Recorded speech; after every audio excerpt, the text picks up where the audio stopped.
Hey, what's good, everybody? Hope y'all doing straight. Coming at y'all, with another video. Got my nigga Chaz with me, coming from the Chaz, Midnight Mirage, y'all check that out. Links to it on my page, just, research that. And right now, we really kind of just wanted to talk to y'all really just about just darkness, what is the darkness and what darkness is. How is the darkness kind of personified, and why you shouldn't even necessarily fear it. Maybe how you may even come from the darkness and how the darkness is aspects of yourself. And as you ask to be enlightened, or as you, embark on your journey to be and just become and embody your real self, you're going to go through dark realms. Like, just look at the sky. A star, you're at this star right now, a certain light, but you have to travel through darkness. You have to travel through dark space in order to get through another light. Maybe one that's going to shine a little bit brighter and be maybe a little bit more eternal. So you can't be afraid to enter that darkness. So we gonna kind of just get into that with y'all. So first, coming from Chaz, kind of, I guess, what would you kind of just spill on the darkness, or what, just your experiences of it? All right, well, the first thing of the darkness, my whole concept of the midnight mirage, you think about the midnight, obviously, the midnight sky, it being dark, and mirage being something that's a reflection, or something that's somewhat of an illusion. The whole, concept behind it is basically being the darkness and the abyss of what we know of as the chamber of initiation. So now let's go into what this darkness is. So the darkness is what I just said, the chamber of initiation. It's a place that you go to for what we call spiritual bathing. Like everything that has, any kind of destiny or any kind of, let's say, objective for any kind of spiritual growth that was intended and that was given by a higher spiritual being that we call in God. This God will give, certain objectives and certain, jobs and tasks to certain spirits and certain aspects of itself. And this is really what we all represent. But what has to happen is that those, we'll say, little gods have to go through a lot of initiations to realize themselves. And then, after they realize themselves, actually come into that destiny of what that big God wanted it to do. So darkness is the stage you have to go to in order to start that process. So we talk about the darkness, we talking about, let's say, the first stage of alchemy.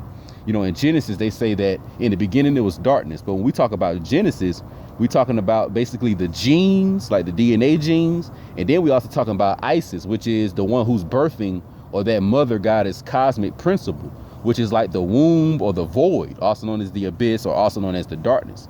So the darkness could be also looked at as the womb of the female. And think about how you have a fetus and you have that small little potential known as a child, and how that fetus grows inside of that dark womb. And then eventually it is manifested and it is birthed out. Well, the darkness works the same way on the spiritual realm.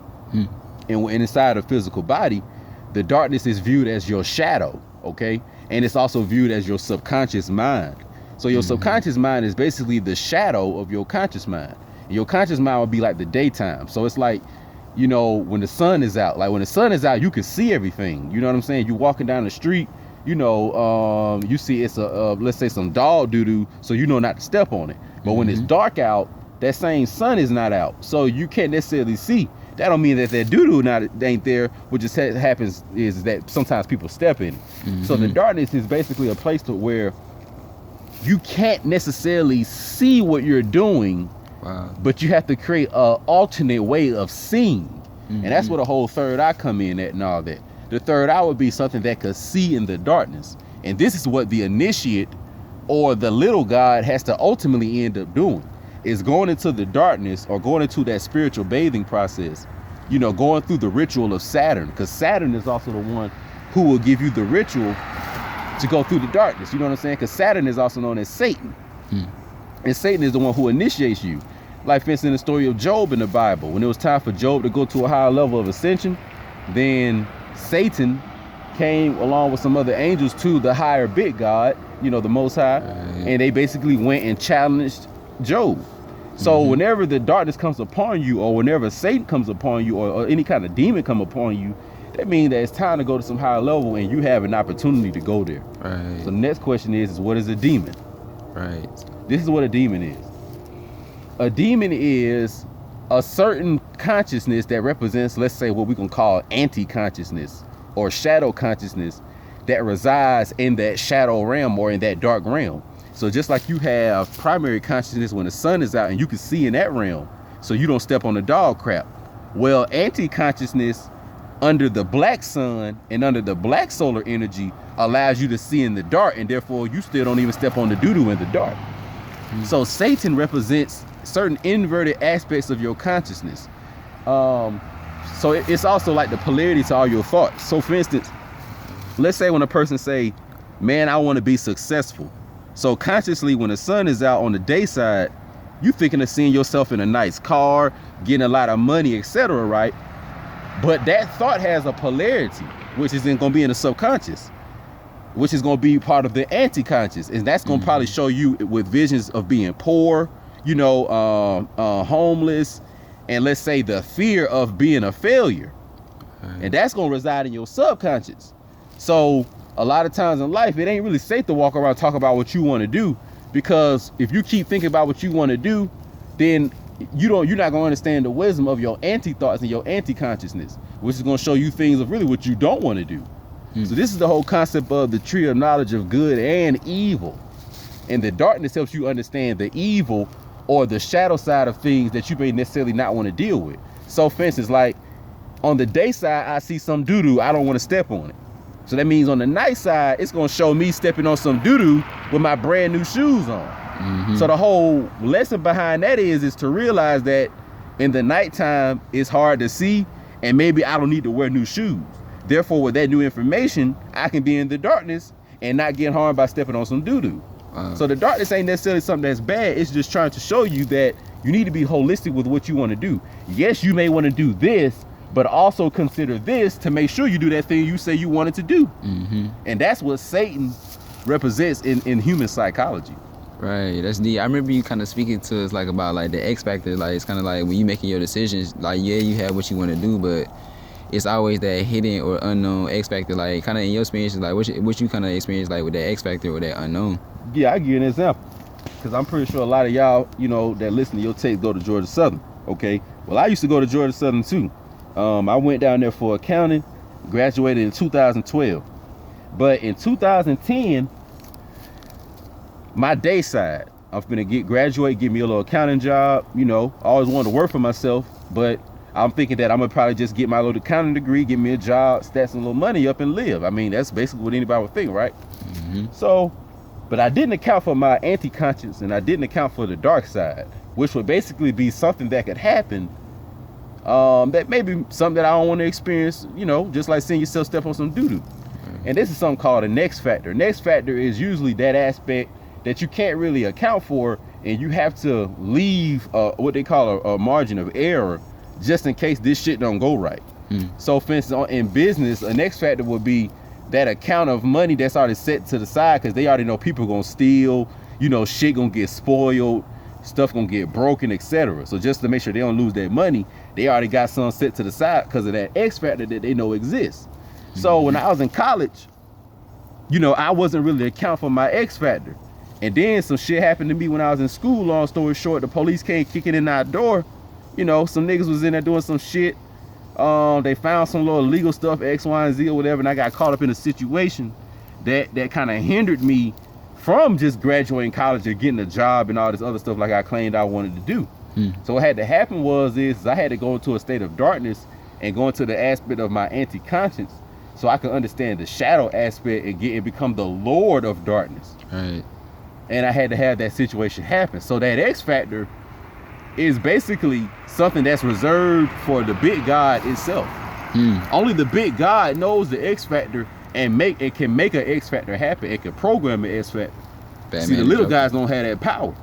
Wow. So the X factor is always going to be that thing that happened to you that you don't know why it happened, but it was something that was probably supposed to happen to get you to what your true objective was. And it can be something good or bad. Like my situation so happened to be something that felt negative, but the end result right now is that, I'm into my true state of spirituality.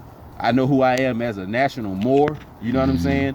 And I'm in more of my truer state, Had I graduated, let's say, and I'd have went through that bullshit, I probably would have got my degree, got a little job, and you know, I ain't never really been no bougie type of nigga, but you know, I mean, ain't no telling how I probably would have turned out, you know. Maybe I wouldn't have been as connected with the people because, you know, sometimes I don't know. It's like I don't know, ain't no telling how I would have been maybe. Because it's like, I mean, I probably could have got comfortable. You know, so that X factor is something there to keep you in tune with the real reality. And it's dangerous not to account for it. Cause that's when you get fucked up. And it's crazy. Okay, yeah, even like speaking, I guess, about like becoming whole, I guess, like even we'll talk about like the trials of Jesus or whatnot. Jesus was slick. You could want to say the greatest on earth, you know what I'm saying? He never claimed it, but every time you read about Jesus, he was always encountering some type of struggle. He was always overcoming some type of tribulation, or he was always giving somebody some enlightenment or wisdom. So, you know, so I know it's a lot of young people that's really coming up, you know what I'm saying? You trying to embody your Christ self too. So we're going to talk about really just about the struggle or whatnot, you know what I'm saying? Because we kind of feel like I'm a chill, you know what I'm saying? Because I definitely know when I had first, you know what I'm saying, got on the information and, you know what I'm saying, called myself wanted to be enlightened, you know what I'm saying? I thought, oh yeah, I'm going to read a couple things, I'm going to meditate, chill, and life is going to be good, you know what I'm saying? I'm going to just skate out, everything going to be straight. But maybe, you know what I'm saying, we ain't really, as we were just talking about, kind of just account for that X factor or that unknown, you know what I'm saying? So we'll talk about just why you have to struggle, or just how to appreciate the struggle, you know what I'm saying? How the struggle can kind of just grow you. All right.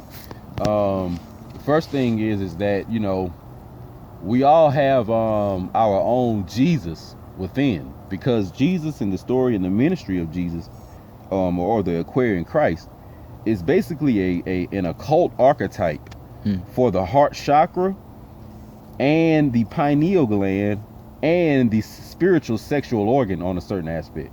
So we all have our Christly energy and Christly being within that we must manifest, and this is as master and the true teacher. So we all need to give birth to our own Jesus on the inside and let that master teacher or that master star, you know, tell us what time it is. So the first question is why do you have to struggle? Well, first of all, I want to note that Jesus was born under the constellation of Capricorn. Just like right now, you know, we just started the winter solstice and we are under the star constellation of Capricorn. Now, Capricorn has to deal with, you know, like, you know, basically the teacher archetype. You know, they're good with business. They can be kind of rigid, X, Y, and Z. But one of the main attributes of Capricorn is a lot of struggling and kind of hardships. Now, this archetype is attributed to Capricorn because Capricorn is also known as, you know, the teacher. So why would struggling and the teacher be associated? Because the teacher has to actually have real life, tangible experience with the things that he or she claims to be teaching about. Other than that, they are just really a secondary bystander person that knows no more about the knowledge and wisdom than the people that they trying to tell it to. So it's kind of like the blind leads the blind. So the one who struggles the most, or the one who struggles a lot, has more credibility and can validate more things because their soul is more cultivated and is more developed, and their heart chakra is a lot lighter. Therefore, their inner Jesus can provide more wisdom and more understanding to things. So really struggling is a form of a dark initiation. Like we was talking about the darkness earlier, because it's all connected. This is why so-called black people are going through what we're going through as a whole group of people. We're going through a Saturn ritual, or we're going through an abyss or a darkness or a midnight mirage ritual, which is the spiritual bathing process. The initiation of awakening the inner Jesus, basically. That's what we all are going through. And that involves nothing but struggling, chaos, you know what I'm saying? Death, like not understanding shit, like all the stuff that you probably claim you don't like, aka all the stuff that comes from the shadow realm or the anti-conscience, because that's the initiation realm of struggle. Because like I said, if the sun is out and I see the doo-doo there, if I got my nice shoes on, hell, I don't got to step in it. Straight. But if the darkness is there and I step in it and I got my nice shoes on, I got to sit there and struggle. I'm like, damn, I just bought these motherfuckers. And I got to sit there and be mad about it. And that shit came from being in the darkness. The darkness did that shit to me. So the darkness is associated with struggle. This is why people don't like Satan. Wow. This is why people don't like the evil horror movies and everything that's seen quote unquote bad. This is why people don't like it, because it's associated with struggling. But struggling is associated with the Christ. This is why they say Jesus so-called sacrifice himself for humanity and all that. That's what they talking about, that ultimate struggle. This is even why in certain South American cultures of the ancient Moors down there that they call the Maya and the Inca and all them, this is why they was doing those heart ceremonies and stuff like that. Wow. And how the warriors, who were the Haru archetypes, really would sacrifice themselves and allow their heart to be ripped out. You know what I'm saying? Or allow themselves to be beheaded. Because it was part of that struggle Christ ritual. And it's kind of extreme, but this is what we talk about. This is also why even in Islam, and it may seem extreme and radical, but why how you had a suicide bombers, but to them, they claim that they going to heaven. Right. So it's still part of a struggle and a Christ-like ritual from their perspective.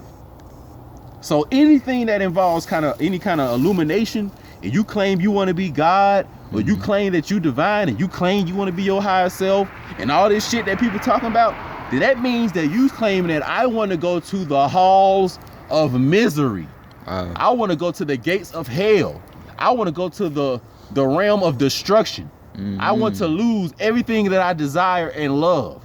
I want to feel all the most negative emotions that I've ever felt. I want to see the most scary shit that my mind has ever shown me. I want to behave the most corruptible ways possible that I may behave. Because all that's provided by the darkness. And when you tap into those things and react to them either positively or negatively, you're going to learn something from that. That's what we call the tree of knowledge of good and evil. And that's what Adam and Eve had to learn. That's why after they did that, God banished them out and put them in darkness. And said, go till the earth.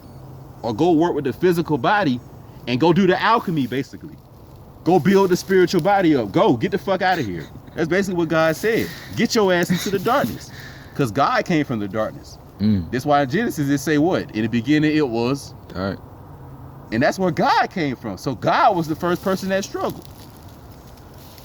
So we just going through the same ritual that God went through. So who are we to not want to struggle? Who are we to say, oh no, I don't want to be with them niggas, they in the ghetto, I got my college degree, I done came up. Like, for instance, I remember when I graduated, it was certain niggas that was acting so like they done arrived and like they ain't want to talk to niggas that ain't got no college degree and shit like that. What? See, this is not the true Jesus spiritual shit we talking about. This is not the heart chakra and the true wisdom. And see, they finna go to an aspect of the darkness that most people be seeing in movies and shit like that. Because you do have a certain aspect of the darkness that is the Dante's Inferno story. See, when he went to the darkness, he had an angel that was guiding him and showing him the different 9 levels of hell. Because he had demons that was showing him, this what happened when you do this. This what happened when you do that. This man betrayed this and this what happened to him. Like, for instance, in one of the parts in Dante's Inferno, it was like this Pope, and he had like betrayed and sold out some of the people. And one of the niggas he was conspiring with, he had like betrayed even on him and tried to fuck him over. And what both of their immortal punishment was is both of them niggas was in hell, and the Pope was having his brains eaten alive for eternity by the motherfucker that he sold out. So both of them, one was getting his brains eaten out for eternity, and the other motherfucker was eating the person's brains out for eternity, and both of their minds was gone. Bruh. So if you say you want to be spiritual, boy, you better know what you better know what you asking for. And I'm a firm believer in that. Right. I'm a firm believer in that. Deep. Definitely, like, yeah, don't sleep on that, like, for real. You know what I'm saying? But it's definitely, you know what I'm saying, respect, you know what I'm saying, we'll go ahead and wrap it up, you know what I'm saying, like, just kind of, you know what I'm saying, going out, you know what I'm saying, just, what's, you know what I'm saying, some advice you would just say for the young people, especially those, you know what I'm saying, coming up, you know what I'm saying, everybody, you know what I'm saying, we've lived a life, but, you know what I'm saying, especially, like, if you're young, you know what I'm saying, you still got a whole life ahead of you, you know what I'm saying, so, it's what's some advice, you know what I'm saying, you just got for the people, really? My advice for the people is to have inner love. Have inner love for your own spiritual self. You know what I'm saying? Like, have love for your higher self. Have love for the spiritual things of everything that's also outside of you. So it's like when you see these people that's acting lame and stupid, it's like you don't necessarily have to have love for them, but just have love for that inner part of themselves that really is the true them. And that's what I even try to do. The whole really key to this shit, bro, really is like, it's like love, bro. I ain't gonna even flex. Like, that shit is like a high level of love. Like, you gotta have a high level of love for God, which lives inside of you. And then everything that's outside of you, such as nature, you know what I'm saying? Stars, the grass, Goddamn, like anything, bro. Like you gotta just really have a true love. And honestly, when you have that love, I swear to God, bro, won't nothing be able to bother you. Like you ain't gonna be scared of shit. Ain't nothing gonna try you. Like the darkness is like gonna be light to you, basically. Like it ain't gonna be dark to you. You gonna become a lord of the darkness. You gonna become like Hercules, because like when Hercules went to hell, and Jesus went to hell, but they came back out. So you like Dante's Inferno, you like the angel that's in hell, but it ain't bad to you, because I view myself as a demonic soul. Like I can take motherfuckers to the darkness and show you this shit. I view myself as Satan, because I have love for the true God. Therefore, the darkness, I want to understand that. If God want me to understand that, then I can't be mad at God. I still gotta have love for God and just say, well, God, I understand the darkness, and that's the realm you want me in. That's the realm I'm being, and I done accepted that. God, you know, I'm an angel and I'm a demon. You know what I'm saying? So the key to this shit really is love. Like it's inner love, and you gotta love your parents and like your siblings and folk that fuck with you hard. Like don't never shit them people over. Like always show them folk love. But that's the key though, man. I say it would be self-love, man. Self-love. I definitely appreciate, you know what I'm saying, y'all definitely continue to do y'all thing. Really just keep staying true to yourself. Really don't get distracted. Just be you.